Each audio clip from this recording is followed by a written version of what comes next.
No vídeo de hoje vamos falar a respeito de inflação, valor real e rentabilidade. Vamos aprender como descontar a inflação dos rendimentos de uma aplicação financeira. Então vamos começar aqui fixando o nosso entendimento a respeito do conceito de inflação. A inflação pode ser compreendida como o aumento generalizado do nível de preços da economia ao longo do tempo. Por exemplo, suponha que um determinado produto custava R$ 100 no início de um período e passou a custar R$ 105 ao final desse período. Então, nesse caso, houve um aumento do preço do produto de R$ 5. Esses R$ 5 representam o aumento absoluto do nível de preço do produto no período considerado. Em geral, estamos mais interessados em compreender a inflação em termos relativos e não em termos absolutos. Nesse contexto, surge o conceito de taxa de inflação. Então, vamos calcular a taxa de inflação no caso que vimos anteriormente. A taxa de inflação eu vou denotar dessa maneira destacada. O I é utilizado em geral para denotar taxas na matemática financeira. Como veremos várias taxas ao longo do vídeo, eu vou distinguir uma da outra através de subscritos, para indicar a natureza daquela taxa. No caso da taxa de inflação, eu uso o subscrito INF, de inflação. E como é que é obtida essa taxa de inflação? Ela é simplesmente o quociente entre a variação do preço em relação ao preço inicial. O que seria a variação do preço? Basta fazermos o preço final menos o preço inicial e tomamos o quociente em relação ao preço inicial. No caso em que o preço variou de 100 para R$ 105, a variação do preço é dado por 105 menos 100. 105 menos 100 é 5. E, portanto, a taxa de inflação, nesse caso em particular, é 0,5, que corresponde a 5%. Então, no período considerado, o aumento de preço de R$ 100 para 105 corresponde a uma inflação de 5% naquele período. Em geral, conhecida a taxa de inflação em um determinado período, podemos determinar o preço de um determinado produto ao final daquele período. Bem, e como é que fazemos isso? A ideia é simples. O preço final de um determinado produto vai ser o seu preço inicial somado com uma parcela que corresponde ao aumento de preço daquele bem ou produto ocasionado em virtude da inflação. No caso do nosso exemplo, o preço inicial do produto era 100, a taxa de inflação era de 5% e, portanto, o preço final do nosso produto é dado por 100 mais 0,05 multiplicado por 100, que resulta igual em 105. Então perceba que, dado o preço inicial e o preço final, conseguimos determinar a taxa de inflação. Também, dado o preço inicial e dada a taxa de inflação, conseguimos determinar o preço final. Então vamos abstrair essas ideias. Vimos anteriormente que o preço final é dado pelo preço inicial mais uma parcela que corresponde ao aumento ocasionado em virtude da inflação. Só que observe que aqui temos dois termos nessa soma que são iguais, que é o preço inicial da primeira parcela e o preço inicial da segunda parcela.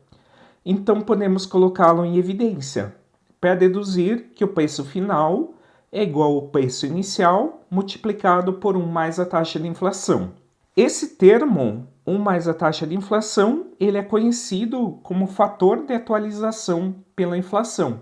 Então, para simplificar a escrita, vamos denotar por P0 o preço inicial e por P1 o preço final. Dessa maneira, a fórmula de atualização pela inflação se torna P1 igual a P0 multiplicado pelo fator de atualização pela inflação, que é dado por 1 mais a taxa de inflação.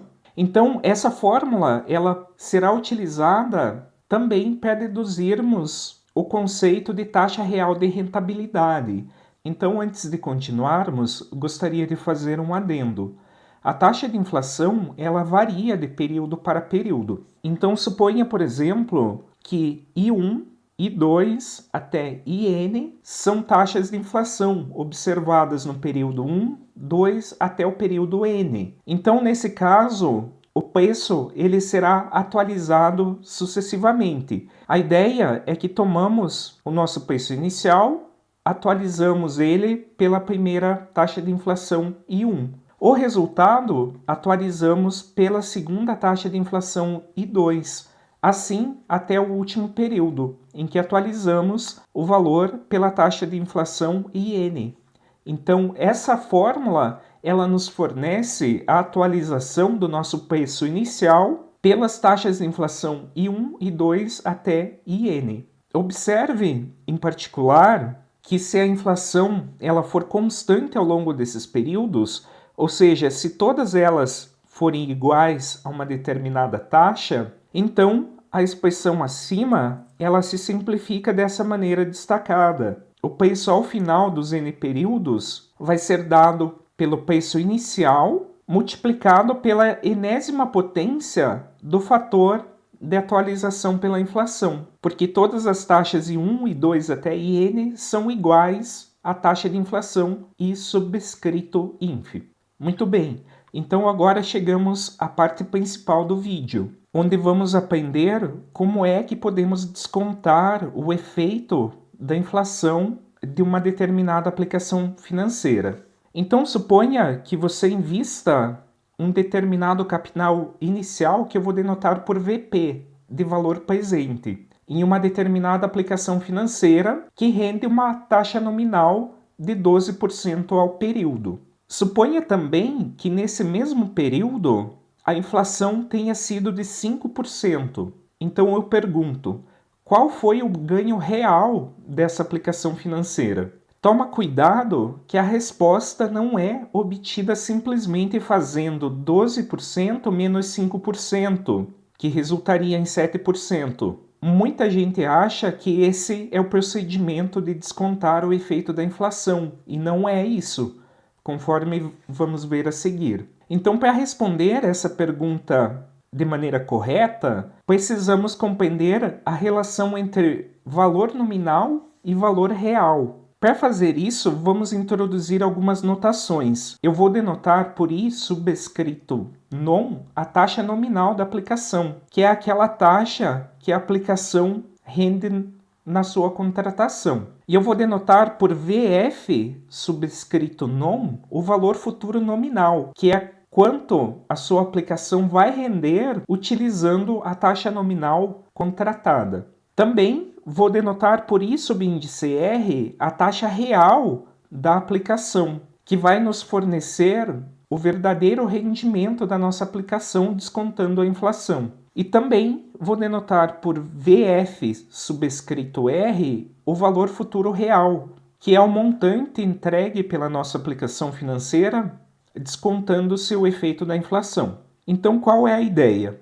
A ideia é que o valor futuro nominal é dado pelo produto do valor presente, que é quanto você aplicou, por 1 mais a taxa nominal. Ou seja, simplesmente estou dizendo que o valor futuro nominal é dado pelo valor aplicado mais os rendimentos que a tua aplicação financeira produziu. Já o valor futuro real, de maneira análoga, ele vai ser dado pelo produto entre o valor presente e 1 mais a taxa real. Ou seja, o valor futuro real é dado pelo valor aplicado mais os rendimentos que a tua aplicação financeira produziu, descontando a inflação.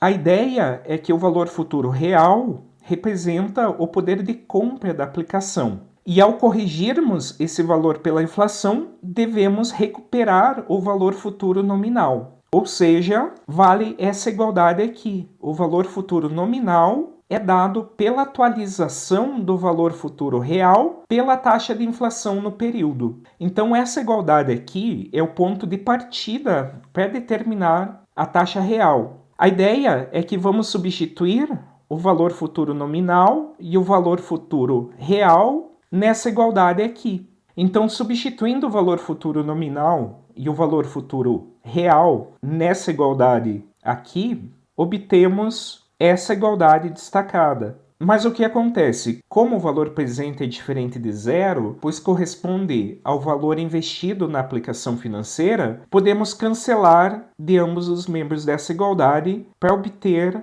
a igualdade destacada. A partir disso, conseguimos determinar a taxa real. A ideia é que vamos primeiro passar esse termo 1 mais a taxa de inflação dividindo 1 mais a taxa nominal para obter essa igualdade destacada. Com isso, conseguimos determinar a taxa real. Basta passarmos o 1 subtraindo do outro lado da igualdade. Assim, obtemos essa expressão para a taxa real da nossa aplicação. Então, vamos aplicar a fórmula anterior para o caso em que a taxa nominal é de 12% e a taxa de inflação é de 5%. Então, substituindo na fórmula, temos que a taxa real é dada pelo quociente de 1 mais 0,12 por 1 mais 0,05, subtraindo 1, que corresponde a 6,67 ao período. Então, perceba que esse resultado ele é diferente dos 7%